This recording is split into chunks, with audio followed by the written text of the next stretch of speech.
As a spokesperson, your principal goal is to get your message across. So what do you do when the reporter asks you a question that you don't want to answer?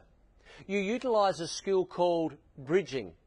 But first, take a look at this. Again, let's use the example of the young boy who fell over the escalator rails at a department store. The department store spokesperson fronts the media and the questions are coming thick and fast. There's speculation that the young boy may have been trying to take his own life. How do you respond to that? Yes, I have heard that, and I'm just not sure. Look, it may be the case. I certainly hope not, but at this stage I just don't know. Not good enough. Too much uncertainty, no clear direction. So this is where bridging comes into play.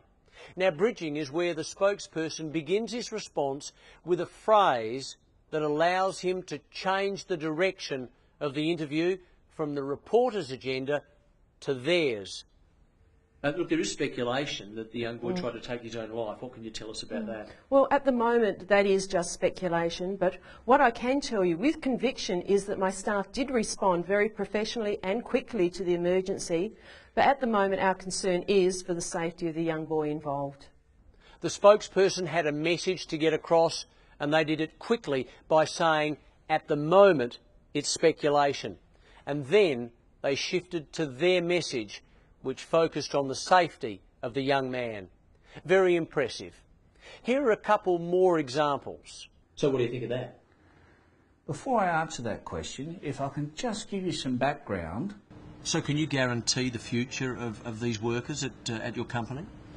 Look, that question's been asked before, and I prefer to look at it this way. So would you like to make a comment about that? Well, I'm not actually familiar with that, but what I can comment on is the way our business is going at the moment. Bridging is a skill that does take time to master, but it can be very effective when you want to get your message across.